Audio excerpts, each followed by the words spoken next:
We are back with the Grapevine, the best in entertainment. Thank you for being with us.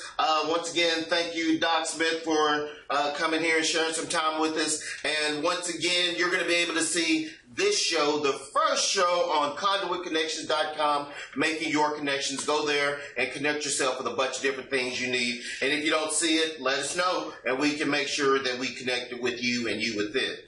Steve, you said you were sitting back taking everything in, and the Grapevine just let me know that they need to hear from you. So. Yeah, well, I don't mind being heard from. That's one thing I want to make clear right now.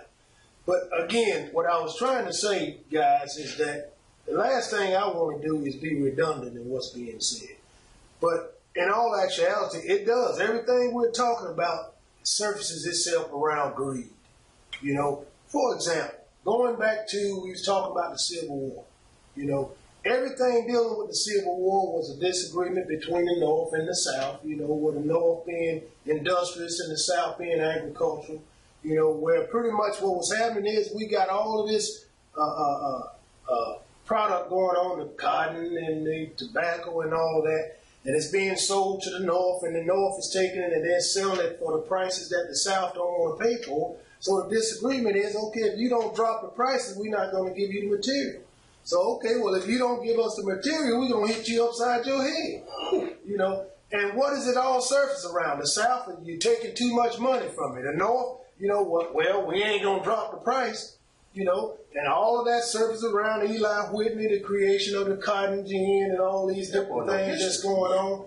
But the thing is, I don't care how we look at it. Even today, it's about the rich. The rich want to get richer. Right. And the poor want to get richer. You ain't going to hear the poor say they want to get poor. No. You know, so what's going on here? It's a disagreement between the ones who has it all and the ones that don't either have a very little or a little or none at all.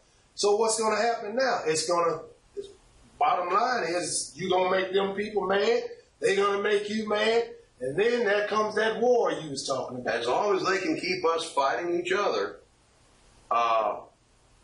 our situation doesn't get any better.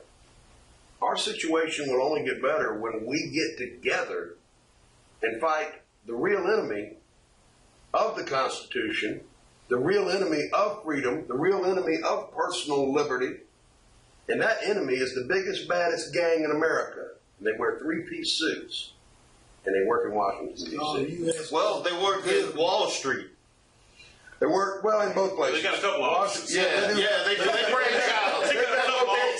In Washington and Wall Street, that's right. They got some in California. They got some in Singapore. Chicago. So, they got a little bit everywhere. Yeah. First thing we were going to talk about, but it got sort of pushed back, and I think talking about what we have so far is going to dilute this conversation a little bit. I don't think it's going to be as charged up, and that's, of course, the rebel flag, the Confederate battle flag, the flag of Southern Virginia or Northern, was it? The flag of the North Virginia Army, yeah. But if it's the North Virginia, and Virginia isn't really South. I've always wondered, I'm like... Virginia is South. How dare you say Virginia isn't South? It depends on where you're located when you say make the state. I guess, but I was like... Geographical. But this flag that is the stars and bars, top of the General Lee, you see them a whole bunch of places. Well, correction, it's not the stars and bars. No, you're right, I'm sorry. Well, it has stars, and it has a couple of bars. The bars make the X. Right. So, the Confederate battle flag. The Confederate battle flag. And real quick story, I used to live in Knoxville, and I was at a club, and there were these big guys came in. And they were big white guys, and they had on these black shirts. One of them had the rebel flag on it, and it said, "You wear your X, I'll wear mine." Right. Because the Malcolm X was more popular. Yeah. And I was like, that's kind of funny. And then his buddy had on one, and this wasn't as funny. Got beat up by some UT football players. Had on the back of it 3 Klansmen chilling like this in their hoods on, and they said the original Boys in the Hood. I'm like, that's clever. It's funny. They got him beat up by some football players, but it'll get you beat. But it's funny. It's clever. But you know what? The first T-shirt you mentioned, I've seen that T-shirt. You wear your X, I'll wear mine. What's wrong with that? Yeah. What's wrong with that? Nothing's wrong with it, because if you are in favor of one person and they are represented by an X and they have some questionable behavior and you choose to represent another one and there have been some questionable behavior in the past, I mean, then doesn't it sort of cancel each other out? Yeah, I think so. I think so. You know, I'm going to tell you what my belief is on that. Just like you talked about, if you had 10 acres of land, okay? If you had 10 acres of land, as far as I'm concerned, you can do what you want to do with that land. That's right. You can put whatever you want to put on that land because it belongs to you and you own it. That's right. But when you're talking about coming outside of that land, thinking in that same mindset, that's where you're wrong at. See? Just like, for example, in South Carolina, down in Columbia, they got the rebel That's flag. where you're from. That's where I'm from. That's my state. You know, I don't think that it should represent everyone, because that building is supposed to represent the people, not just that one person or that one or two that believe that flag should be there. Right. It shouldn't be there because, in all actuality, it is a dinosaur now. There's a flag that replaced that. That's right. And that flag that represents the United States and those people, it should be the only flag flying, Absolutely. with the exception of the Palmetto tree flag, which is the state flag. Yeah, right. Other than that, but that's just But my if it's on your personal property, right. But if it's on your personal property, you can fly 15 rebel flags, Right. and put bold print underneath it. This is my rebel flag, and I shouldn't have nothing to say about that. Right. But you can't come to 416 and put that same flag up because that's not your property. I was worried about coming to 416 wearing this vest. Are you kidding? I was going to say to you, I'm walking down the driveway going, I will say this, don't get comfortable. There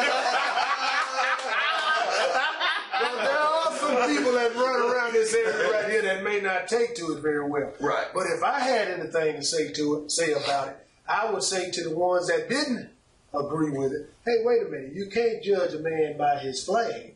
do you know him? Do you know the man? Because anybody that gets to know this man would know that I'm not a man of hate. In fact, I'm a man of love. I love everybody. And it's that voice, it's that gruffness. You know, you could read Mary Had a Little Lamb. and you scare me. Yeah, Mary Had a Little Lamb. Please, white snow. So, I mean, it's Everywhere that Mary went, so did Humpty Dumpty. I think you're confusing two stories. I don't want to know what he was confusing. But back to the rebel fighting flag. Well, I don't know if there's anything else about it because I think Steve summed it up. Well, I think what you said was and I want to say this. I will absolutely concede that that any Confederate flag, whether it be the Confederate battle flag that I've got on the back of this vest, or whether it be Turn around, let him see what you think. For those who don't know what he's talking about, this is the flag that he's speaking of right here. On the vest. Okay, on the vest. I wear it every day. I realize that not everybody looks at it and appreciates the history that I appreciate with this flag. My family fought under this flag. Some incredible stories. But there should not be any other flag. As you pointed out, there shouldn't be any other flag on the state buildings. You know, the first thing that happens in war, if you and I go to war, if you are country A and I'm country B, and I lose the war, my flag comes down, your flag goes up. That's the way that happens. Concede that point. But now we've got attacks going on Southern monuments. They're taking down an obelisk in Birmingham, my hometown, Birmingham, Alabama. They're taking down an obelisk that is there dedicated to... That's the pointy thing, like the Washington Monument. In case anybody didn't know, yeah, the obelisk. They're taking this down, and it's a Confederate monument. It's been there since 1909. There is no one alive today that was there when that obelisk was installed in a city park, but now they're taking it down. There's no flags. There's no, well, what are we doing? We're destroying our history. Over what? And I think that's it. There was a time I used to be real rebellious. He talked about the medallion with the red, black, and green. I had two of them. I was Yeah, the Apple, Pulp Fiction, Pulp the Fiction, Public Enemy. I was, yeah. And every time I saw the rebel flag, I'm like, I can't believe that's the flag. And that's kind of what I thought then. But as you get older, you sort of learn. Right. And there were atrocities. There were atrocities in the South, no doubt. And that was before the flag was even designed. So we can't say that flag represented the hatred that existed before it was even designed. That flag came to existence 1860, no earlier than say 1850. Would we say that? Actually, it would be. Okay, shame on me for not knowing. It would be post 1860. Yeah, this is right, a Confederate battle flag. Right, and there would have been one because there wasn't a reason to have The it. first flag was the Stars and Bars. That was the first national flag. Exactly. It looked too much like the American flag.